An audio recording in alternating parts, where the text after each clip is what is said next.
Мемлекет басшысының тапсырмасына сәйкес елімізге 2022 жылдың 1-қыркүйегіне дейін әкелінген шетелдік автокөліктерді заңдастыруға өтінімдер қабылдау осы жылдың 23 қаңтарынан 30 маусымына дейін жалғасты.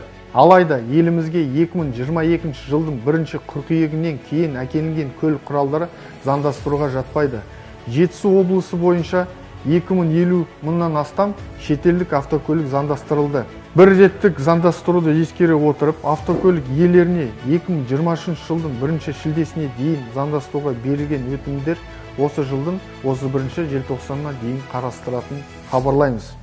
Осы ретте шетелдік автокөліктерді заңдастыруға 25 күннен аз уақыт қалғанын ескере отырып, біз автокөлік иелерін заңдастыруға процесін аяқтауға және көлік құралдарын тіркеуге шақырамыз.